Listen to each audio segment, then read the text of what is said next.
العالمين يا النبي المصطفى رسول الله صلى الله عليه وسلم يا بارك لإخواننا الأنبياء والمسلمين وعلى آله وصحابته أجمعين والعلماء الصالحين والشيخين في الدين والفقهاء والمحدثين والمفسرين وبها بين أمهاتنا وجداتنا وأعمامنا وأمهاتنا وأخواتنا وأخواتنا ومشايخنا والمسلمين والمسلمات والمؤمنين والمسلمين بشيء محمد معه بالرحمة والوالدين بشيء معه بشيء العثمان فرحكم الله وشيء ياسين السابع وشيء اسمه الإنسان اليمني وشيء باقي والمرسوق اسمه شيء عبد الوهاب عند الصمد شيء من الشافعي حسن اسمه شيء كيف الحلم وشيء أبي ألوي سيد الإخلاص أبو حتى الغرب وشيء محمد أمين الحرة الذي سده الفاتحة أعوذ بالله من الشيطان الرجيم بسم الله الرحمن الرحيم الحمد لله رب العالمين الرحمن الرحيم مالك يوم الدين إياك نعبد وإياك نستعين اهدنا الصراط المستقيم صراط الذين أنعمت عليهم غير المغضوب عليهم ولا الضالين آمين. بسم الله الرحمن الرحيم الحمد لله رب العالمين والصلاة والسلام على سيدنا محمد وعلى آله وأصحابه أجمعين. ما بعد فنسبة الحديث كتاب وقال حديث محمد صلى الله عليه وسلم شر الأمور محدثاتها وكل محدثة وكل بدعة ضلالة واشرح لي صدري ويسر لي أمري واحلل عقدة من لساني يفقهوا قولي يا فتاه يا عليم يا رزاق يا كريم افتح لنا فتوح عارف بجودك كرامك يا أكرم الأكرمين. سبحانك لا علم لنا إلا ما علمتنا إنك أنت العليم الحكيم وتب علينا إنك أنت التواب الرحيم. بسم الله الرحمن الرحيم قال المؤلف رحمه تعالى ونفعنا به وبروح آمين. ثم قال ثم تناولت أحوال القيامة وشدائدها وما يكون بين يد الإنسان في الآخرة من مصائب ومتاعب وعقوبات لا يستطيع أن يقضوها ويزدادها إلا بالإيمان والعمل الصالح.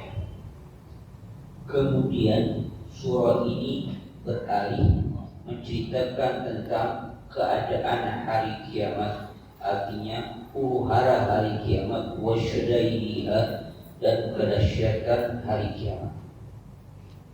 Wa ma yakunu baina yadil insani fil akhirah, dan apa yang terjadi di hadapan manusia nanti di akhirat, in masaibi wa mataibi, dari kesusahan dan kesulitan, uqubatin dan akibat atau siksaan, la yastati'u an yaqtauha, yang tidak sanggup oleh manusia untuk memutuskannya, wa isdaduha atau melewatinya, illa bil imani wal amal salih, kecuali dengan iman dan amal salih.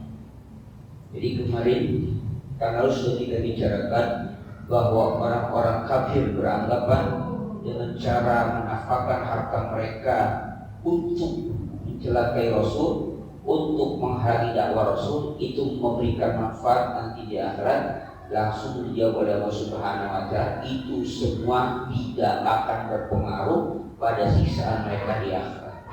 Kemudian bahkan Al-Quran atau surah ini, surah Al-Balad, menceritakan tentang keadaan hari kiamat, kedahsyatannya dan huru-haranya yang terjadi antara manusia, diceritakan nanti dalam surah ini. Nah, pada akhirnya wa khatamatis suratul karimatu bit tafriqi bainal mu'mini wal kufar fi zalikal yawmil 'asib wa bayyana ma'alat as-su'ada wa ma'alat asqiya'i fi daril jaza. Kemudian nanti surah ini ditutup dengan at-tafriq, dengan memisahkan bainal mu'min wal kufar, antara orang yang beriman dan orang kafir, fi dzalikal yaumil 'asib, pada hari yang sangat menakutkan ini. Kemudian surah ini akan menjelaskan bahwa bayyinat ma'alas su'ada, tempat kembalinya orang-orang yang sudah, orang-orang yang beruntung, yang berbahagia, yang selamat, wa ma'alas syqiya, dan orang-orang yang celaka. Tidak jaza, dia di rumah pembalasan. Akhirnya endingnya, akhirnya akan dijelaskan ketika perdebatan di dunia. Orang kafir merasa yang benar, Nabi Muhammad yang disalahkan. Kemudian Allah menceritakan dalam surah ini tentang kabar hari kiamat. Di akhirnya nanti barulah terlihat, ya, barulah terlihat dikisahkan antara orang kafir dengan apa dan orang beriman. Ini menunjukkan bahwa ketika dunia bisa saja yang namanya kejahatan, keburukan bisa menangkan dari kebaikan. Memang akhirnya nanti di sana baru terlihat mana yang selamat, mana yang celaka. Ketika di dunia semuanya bisa terjadi. Artinya tidak mesti yang namanya yang menang itu yang baik, belum tentu. Tidak mesti yang namanya yang sedikit itu kalah juga, tidak. Atau misalnya yang sedikit mungkin dia akan kalah, tidak. Quran pernah mengatakan kam min fi'atin qalilatin walawat fi'atan katsiratan bi'idznillah. Berapa banyak kelompok yang sedikit bisa mengalahkan kelompok yang banyak. Artinya tidak juga menjamin bahwa yang sedikit akan kalah, dan juga tidak menjamin bahwa yang banyak itu akan menang. Artinya di dunia ini semuanya bisa terjadi, tapi keputusan finalnya nanti mana? Di akhirat. Tapi ini yang namanya akan sesuatu yang belum kita tahu dan belum kita alami. Dia hanya sebuah keyakinan. Dia keyakinan saja. Yang nantinya kita juga nggak akan tahu seperti apa. Kita hanya beriman. Maka diperintahkan untuk beriman, bukan untuk membuktikan, untuk beriman bahwa di akhirat itu ada hari pembalasan. Yang tujuannya adalah ketika kehidupan di dunia ini ada yang mengendalikan. Apa yang maksud mengendalikan? Bahwa ketika dia berbuat maksiat di dunia, sekalipun tidak diketahui oleh manusia, sekalipun tidak dihukum oleh manusia, tapi ada hukum Allah nanti di akhirat. Kalau tidak ada iman, maka apapun yang terjadi di dunia ini, maka itulah hukumnya yang baik. Sekarang sebetulnya hedonisme, ya, pokoknya yang enak-enak itu apa? Ya udah, itu ada yang baik. Selama nggak ketangkap, maka tetap saja dia pergi baik. Ayat ini ditutup dengan apa? Nanti, ya betul. Maka yang namanya beriman kepada hari akhir hukumnya wajib menjadi rukun. Bahkan dia disandingkan dengan iman kepada Allah Subhanahu wa Ta'ala. Maka yu'minu billahi wal yawmil akhir. Selalu disanding. Maka yu'minu billahi wal yawmil akhir. Siapa orang beriman pada Allah dan hari akhir. Sandingannya maka yu'minu billahi wal yawmil akhir. Selalu itu. Siapa orang beriman pada Allah dan hari akhir, maka yu'minu billahi wal yawmil akhir falyukrim jarah. Siapa orang beriman pada Allah dan hari akhir, muliakan tetangga. Apa hubungannya? Iman kepada hari akhir, iman kepada Allah dengan apa? Dengan memuliakan tetangga. Kita paham tetangga berbaik-baik, iya. Tapi kalau dasarnya dengan keiman pada Allah Subhanahu wa Ta'ala, maka berimbas pada apa? Pada pahala dan balasan nanti di akhirat. Jadi berbaik kepada tetangga bukan hanya pada batasan kenikmatan di dunia nanti, ya. Tetangga rukun, harmonis, aman, damai, saling melindungi, saling bersahabat. Ya, itu kenikmatan yang didapat di hidup. Tapi kalau Allah menjanjikannya, kenikmatan itu akan berlanjut sampai akhirat. Sama halnya ketika kita menuntut ilmu. Biasanya kita nyokolin anak, atau jangan menyokolkan kita sendiri yang sekolah. Biasanya tujuannya apa? Terus dapat ijazah, terus dapat kerjaan yang baik, dapat gaji, ya itulah kenikmatan.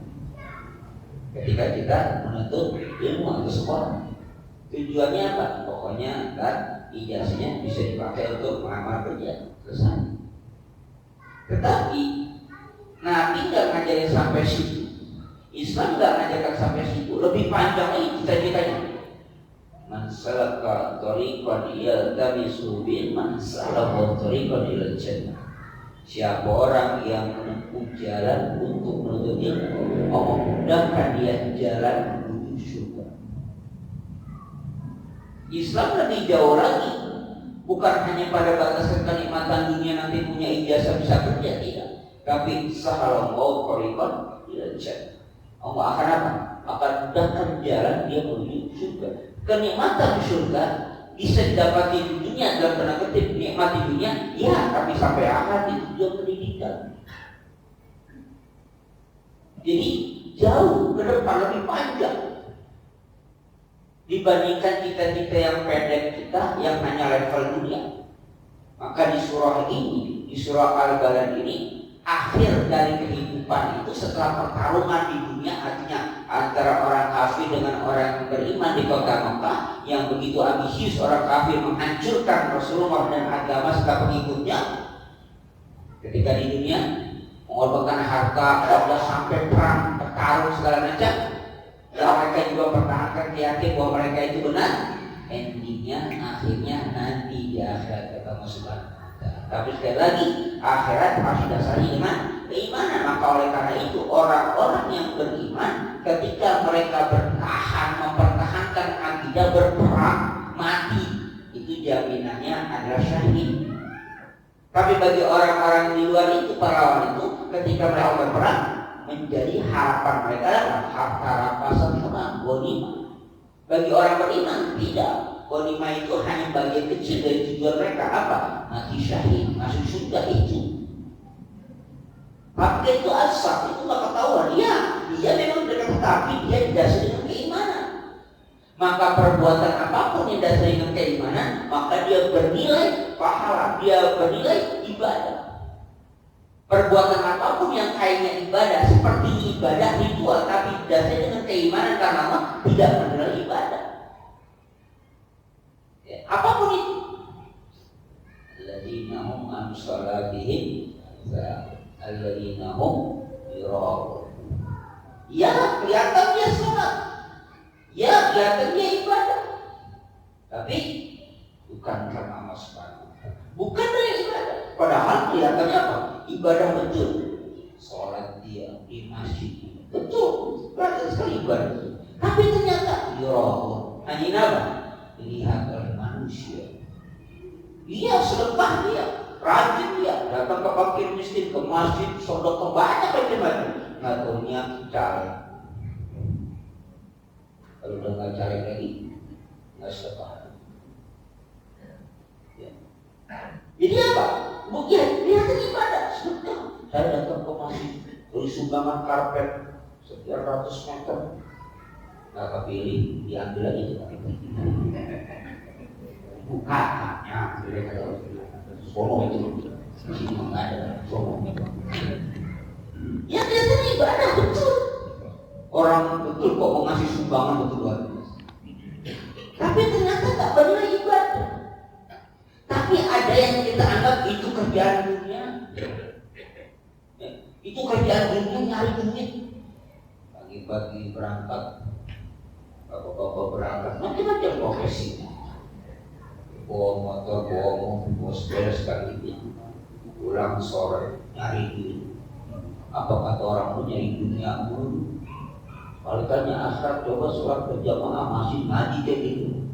Dikira nyari dunia, padahal ketika dia berangkat dari rumah itu bismillah, dia mencari nafkah untuk anak dan istri, itu merupakan kewajiban. Ibadah apa? Ibadah. Jika dia nyari duit mulu, dunia mulu, nyari akhirat. Emang dikira nyari duit di dunia? Itu pun akhirat ketika dia dilandasi dengan keimanan bahwa ini perintah Allah, dia wajib menafkahi anak dan istrinya, maka dia berusaha, itu kewajiban. Maka ketika dia melakukan kewajiban itu menilai ibadah.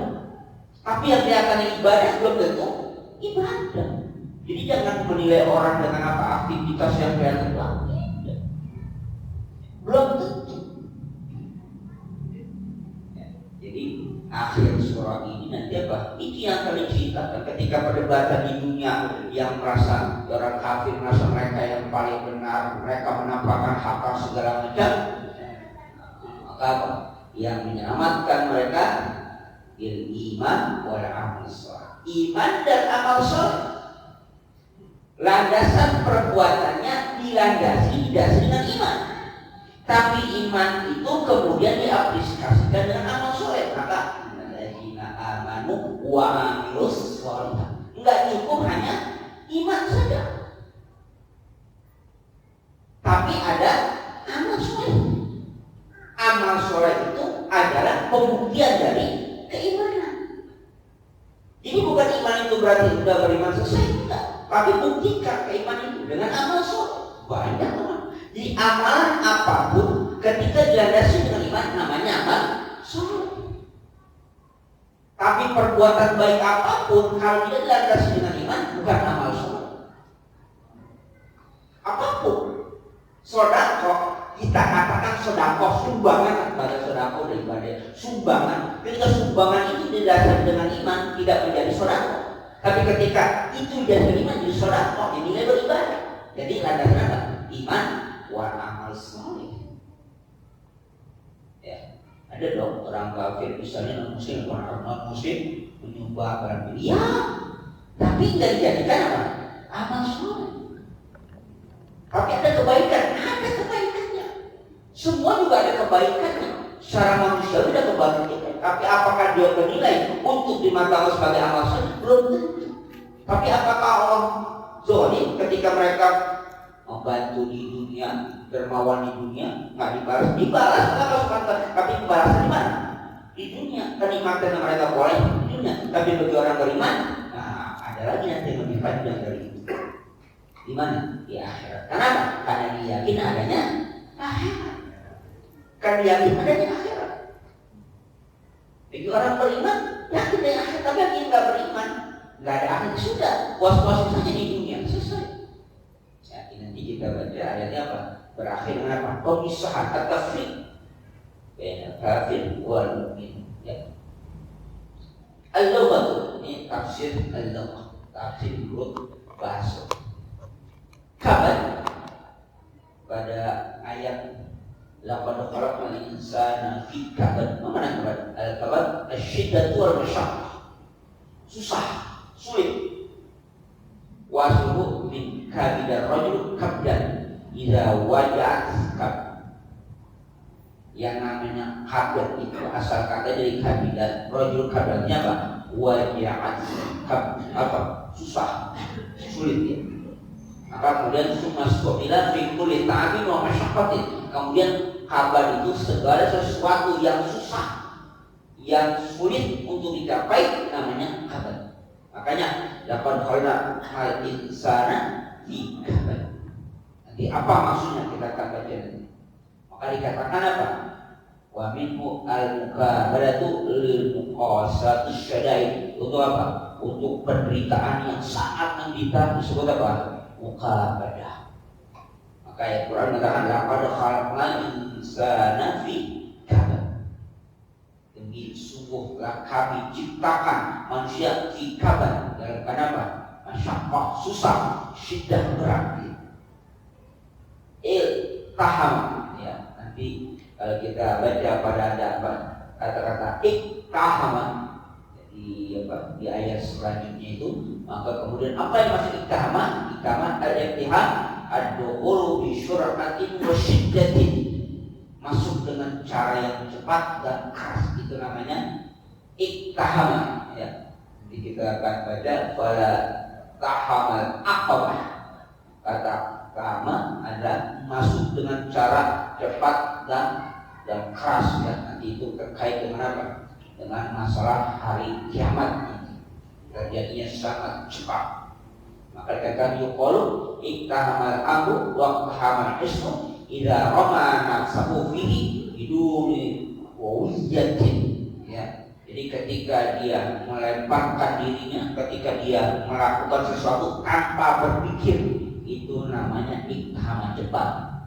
Satu contoh kenapa disebut iktahama juga kaitan dengan akhlak. Salah satu contoh ketika ada puntung rokok, terus tanpa sengaja kita apa? Kita injak ya, atau kita pegang, kira-kira kita bikin dulu nggak Pak? Pada sengaja panas kan lagi. Ketika puntung rokok nyala, kita ini langsung refleks kan? Nah itu namanya iktahama cepat gitu.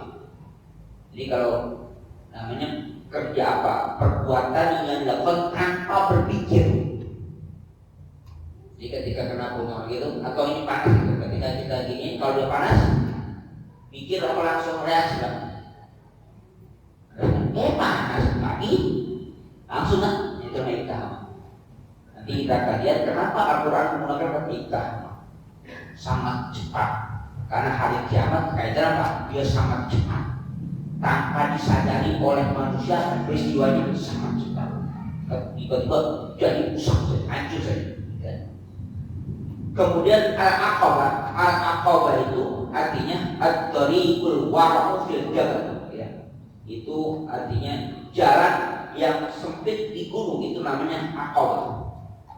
Jalan yang sulit di tengah gunung namanya aqabah. Tapi kenapa kemudian nanti ayat Quran mengatakan wa ma adraka mal aqabah? Berapatah aqabah wa ma adraka mal aqabah? Fakkur aqabah. Kenapa kata aqabah? Aqabah itu asal katanya at-tariqul war bil jabal. At-tariqul war bil jabal artinya jalan yang sulit di pegunungan. Kenapa kata-kata ini digunakan? Karena ketika Al-Quran turun, baik pada periode Madinah ataupun Mekah, orang-orang sono yang namanya disebut gunung udah kebayang, ya, disebut gunung udah kebayang, disebut singit udah kebayang, disebut torik udah kebayang. Kalau disebutkan di Indonesia mungkin udah kebayang, karena kita apalagi orang Jakarta yang apa? Yang nggak tahu gunung, taunya gunung sehari, paling gunung yang nggak ada namanya doang, ya. Atau kampung gunung, udah kampung di gunung ya, kita nggak tahu gitu. Jadi nggak tahu, tapi kalau ketika orang Arab pada saat itu disebutkan aqabah, dia paham, dia kebayang, oh begitu kondisi. Maka ayat-ayat Al-Quran yang berkaitan dengan motivasi segala macam, misalnya tentang surga yang digambarkan ada air segala macam, tanaman dan segala macam, ya kebayangkan bagi mereka indahnya luar biasa ketika mereka selama itu mana tinggal di padang pasir dan kasur batuan. Tapi kalau mungkin itu di Indonesia disebutkannya, maka loh, kalau di surga itu ada apa? Ada air yang mengalir, ada sungai, ada pohon-pohon segala macam. Mungkin kayak kita belum biasa, ya kan? Yang mengalir di bawahnya sungai itu mengalir sungai-sungai lain biasa. Ada pohon-pohon yang rindang biasa. Kalau kita kan jangankan di situ ada sungai, kadang-kadang di Roboy di dalam rumah aja ada sungai. Kalau kebanjiran alhamdulillah. Ini bagi orang kita ya biasa. Makanya kemudian yang namanya kenikmatan surga itu ma'ain ro'at wala udun sami'at wala khatarat fi qalbil bashar.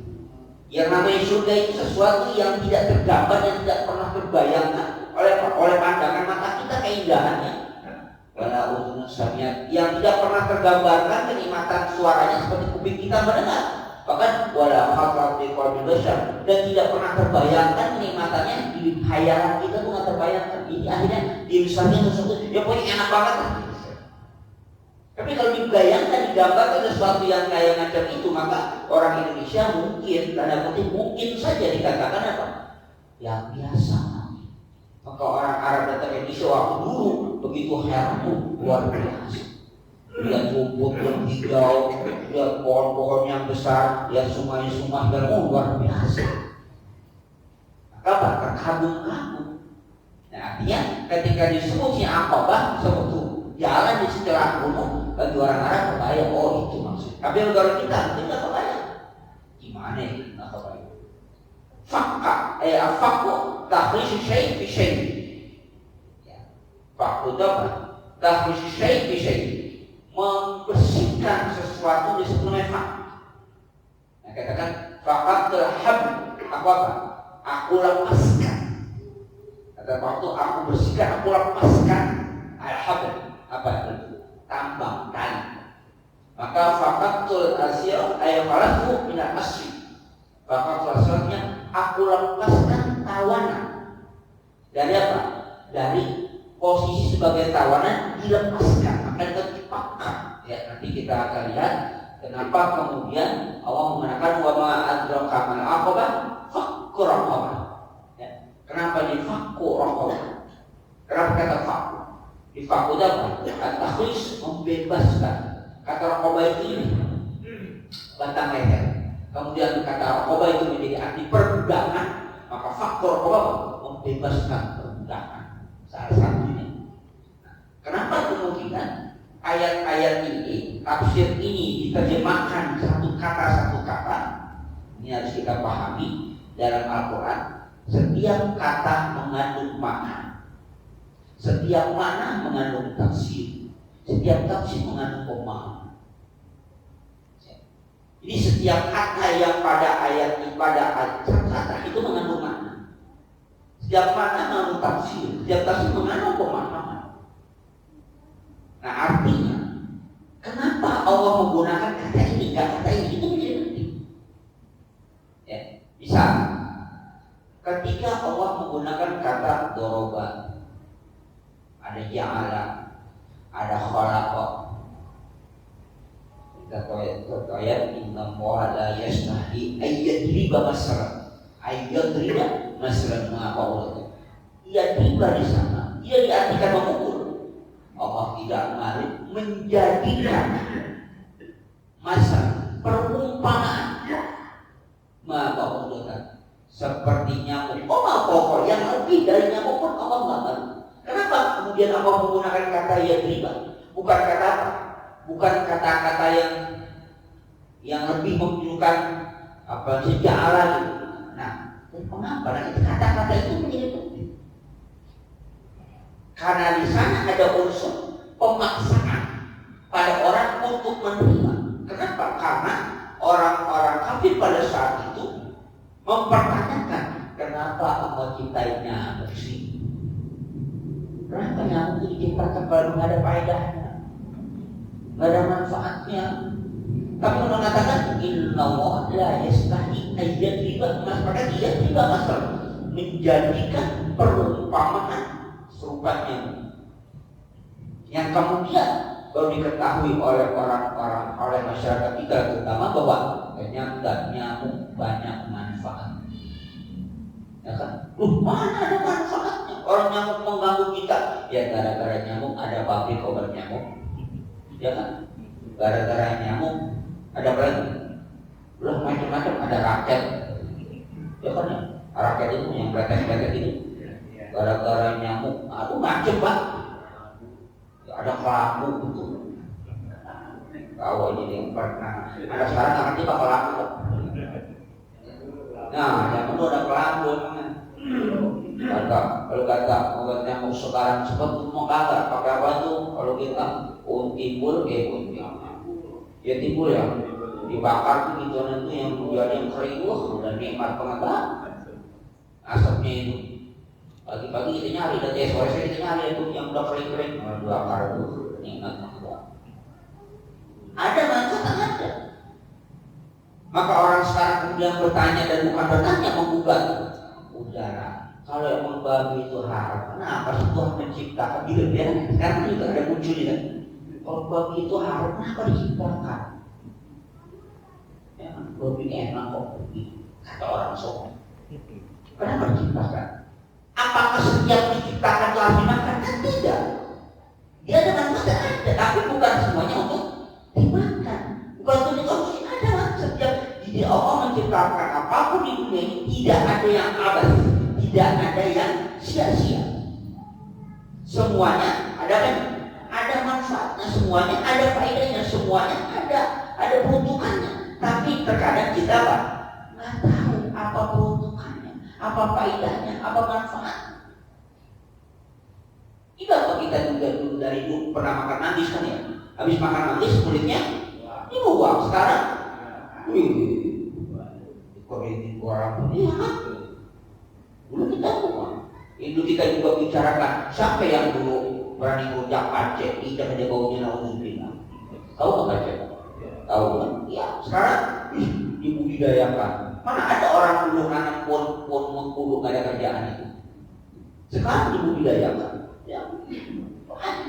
Apa tuh yang namanya? Oh, apa yang itu? Jadi ini apa? Sibuk, bukan ya? Iya. Lah dulu mah kita buat yang kudu kan, kan dia bunyi kan, mantap. Sekarang dijual sekian itu per biji itu berapa duit, masya Allah mahal. Baru tahu. Berarti sesuatu yang kita ketahui belum kita ketahui, tapi sekarang kita tahu. Manfaatnya kemudian datang kemudian. Padahal Allah mengatakan setiap yang menciptakan pasti ada manfaatnya. Tapi masalahnya kita belum tahu mana. Tapi namanya manfaat tidak selamanya untuk dikonsumsi, untuk dimakan. Ya kita, kalau babi itu haram, kenapa Tuhan menyiptain babi? Iya, babi itu bermanfaat, tapi manfaat ada bidang yang lain. Semua ada manfaat. Bukan berarti dia sia-sia, ada yang sia-sia. Nah maka di ayat ini emang pada pola tafsir perkata itu tujuannya kenapa Allah gunakan kata ini. Kayak bulan Ramadan misalnya, ya ayyuhallazina amanu kutiba alaikumusiyam kama kutiba alallazina min qablikum. Kenapa kutiba itu apa? Kutiba asal kata-kata apa kata itu ditulis. Wahai orang-orang beriman, telah apa? Kutiba alaikumusiyam, diwajibkan. Artinya kemudian diwajibkan. Kalau kata-katanya kutiba. Pertanyaannya, kenapa Allah nggak menggunakan kata furido? Itu kan difardukan, nggak kata-kata itu, tapi kutiba itu ada di balik itu semua. Ada apa ya? Ada pemahaman, penafsiran, ada rahasia. Kenapa pakai kutiba bukan kata furido? Ya. Itu ada rahasianya. Maka tafsir perkata itu menjadi penting. Kenapa kata itu untuk apa digunakan? Ya. Kemudian masbah itu majah, yuqalu sababan rajul ila ja'. Arti masbah itu yang lapar. Dia gunakan sababan rajul ila ja'. Sabab itu apa? Apabila orang lapar itu sabab. Wal ju'u matan. Yang namanya masbah itu lapar disertai dengan susah. Ada yang lapar nggak susah, ya ada mungkin nggak sih pada lapar gitu kan. Apa habis pagi belum itu belum makan, tapi bisa belum makan dan lapar. Tapi nggak sulit, nggak susah. Ada yang lapar, udah lapar, susah. Itu namanya masuk bawah. Ini nanti gambar di akhir. Lapar susah. Orang bakal bilang mudah sengsara langsung. Nah, tidak harus sekarang betul langsung. Ya. Kemudian ada kata matroba, istiqal atau matroba itu istiqal. Apa? Membutuhkan. Yuqalu qaribar rajulu idza faqara wal suqamin turab. Jadi kata fakir di dalam iftaqar, susah dan fakir. Misalnya dia butuh sangat. Maka kata qaribar rajul idza faqara wal suqamin turab. Ya, dia sangat butuh karena dia dalam badan fakir, tangannya wal suqamin turab. Akhirnya apa? Menempel di tanah. Wa qarabat yasqatna wa qad asra, ya, dikata asra yasqatna. Terus muqsada ay matbaqatu min awsudal bab idza aghlaqahu wa abtaqahu. Di kata mat sana ada muqsada di bawah. Matbaqah itu artinya apa? Yang ditutup. In awsudal bab atau usidal bab apabila itu sudah ditutup. Artinya aghlaqahu, yang menutup pintu tersebut. Oh, abtaqahu. Nah, itu maka baik muqsada. Jadi kenapa? Orang akan di dalam, di atas ditutup, di bawah ditutup, yang ini gambaran apa? Gambaran siksaan orang manusia nanti dia akan di dalam di dalam neraka, dicancang di tiang, atas ditutup. Kalau kita membayang ini konsep apa? Presto, presto, ya kan? Presto itu orang masakan cepat matang sampai ke dalam. Nah itu di akhirat ada bentuk kisah begitu. Ini orang ditaruh di tiang, diikat, di bawahnya dibakar, di atas ditutup. Kalau masih kita empuk sampai ke tulang-tulang.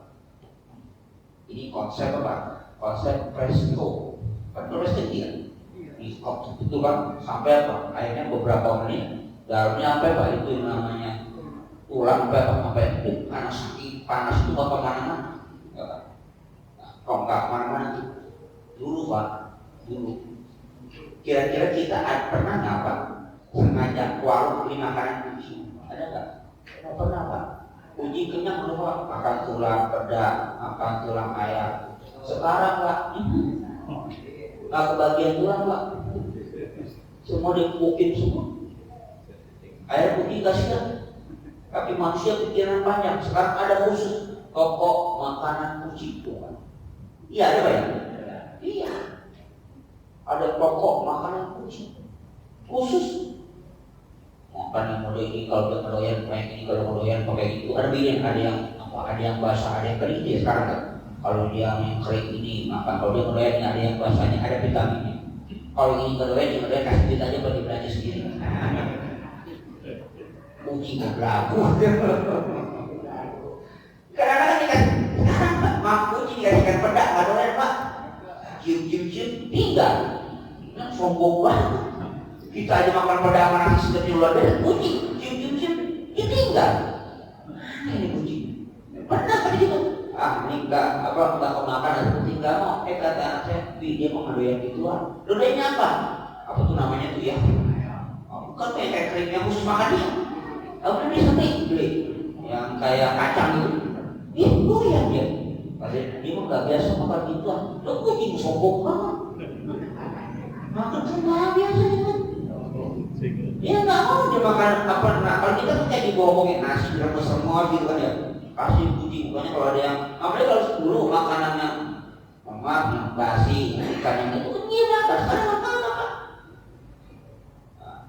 Akhirnya dengan teknologi yang canggih sekarang apa? Disiapkan itu. Kenapa? Karena manusianya sudah rakus.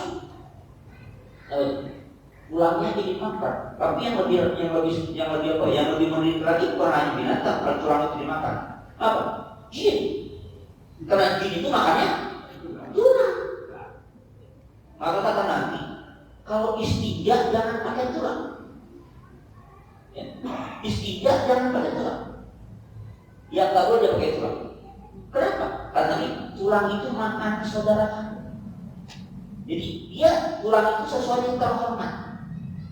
Nah kalau bapak di rumah nyimpan tulang itu hati-hati. Kan banyak sesuatu yang pada tulang ya. Di rumah itu kayak apa? Biasa di apa itu? Gading ya, gading gajah ya. Itu dari tulang atau ada tanduk gitu. Nah itu kalau di rumah ada kita tuh hati-hati. Karena ada makanan, mana ada makanan, ya ada makan Pak. Ya, karena ada makanan, lihat Pak, ada yang makan.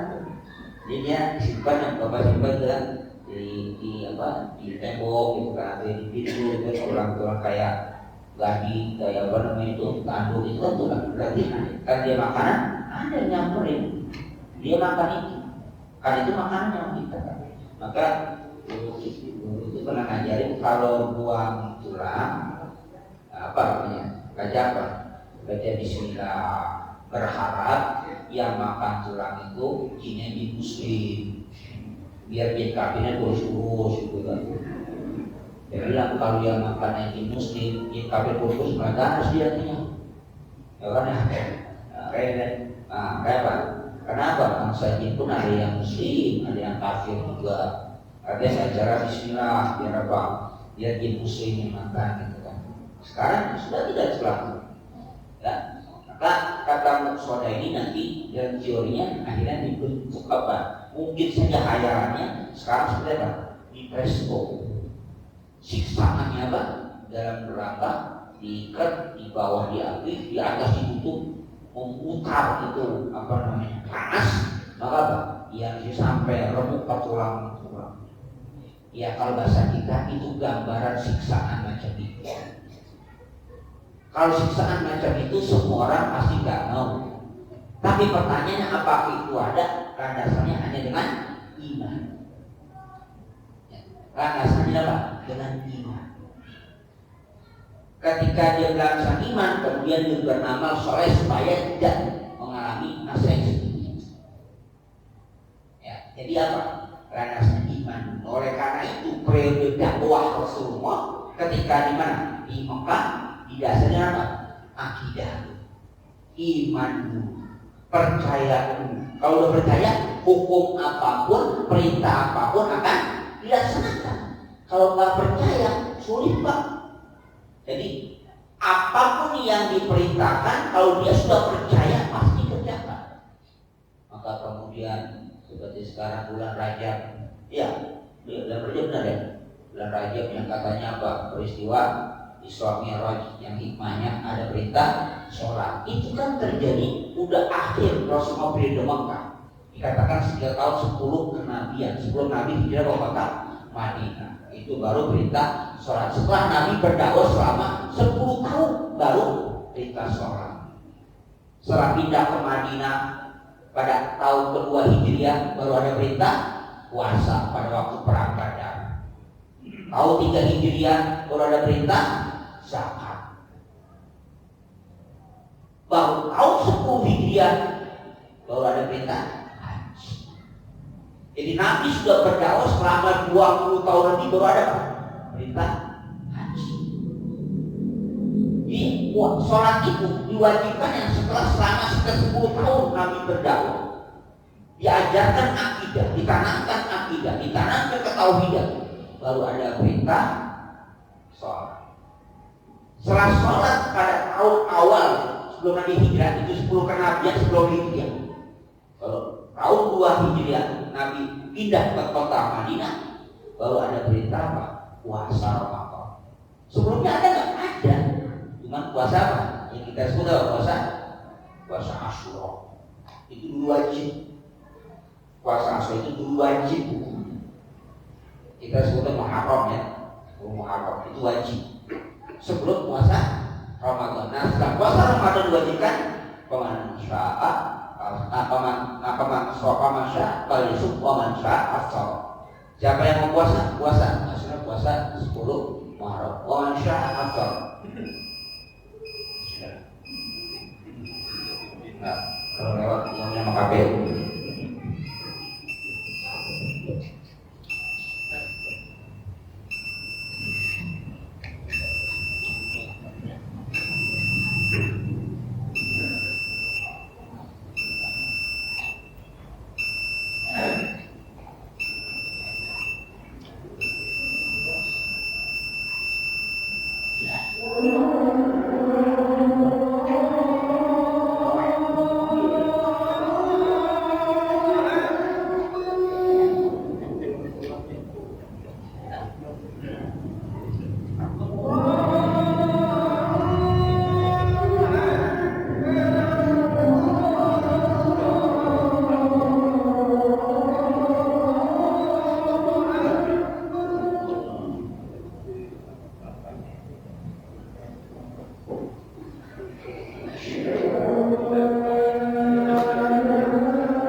ثم قال التفسير لا أقسم بهذا البلد وأعلم بالصوت الفاتحة.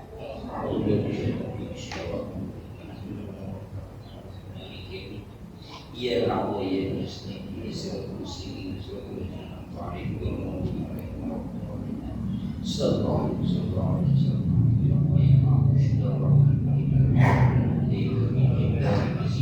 Ya Rabbana lakal hamdu wal syukru azim sultanak wa rasul as-salat sab'al aghyar ifdani wa jil yasar sayyidina al-mukhtar wa al-hal rasul akhir adad wal rahman lana wa'allimna ma yanfa'una warzuqna ilman yanfa'una wa zidna ilman na'udzu billahi min hada wasma'il نافع وفهم زكي المقبول قلبا منورا ولسان ذاك خلقا نسلا جميلا ورزقا كثيرا واسعا حلالا طيبا مباركا فيه واولادا صالحا فقيها عريفا اديبا عالما توفيقا حسنا برحمتك يا ارحم الراحمين اللهم على الحق حقا وارزقنا اتباعه وعلى الباطل باطلا وارزقنا اجتنابه اللهم اجعلنا هذا مرحوما وتبركنا نعمه معصوما وثبت قلوبنا على معبد رسول الله واستعملنا سنه رسول الله وتوفنا على مله رسول الله وارزقنا من زمرة الناجية ويسمن كلين وارزقنا حبك حبا محبك حبا ما يقربنا الى حبك ومن حبك حب الينا من ثم تقبل منا انك انت السميع واطمئن انك انت تعلم بولاتنا الدنيا حسنه وفي الاخره حسنه عذاب النار وصلى الله على سيدنا محمد النبي الامي وعلى اله وصحبه وسلم سبحان ربك رب العزه عما يصفون وسلام المرسلين والحمد لله رب العالمين.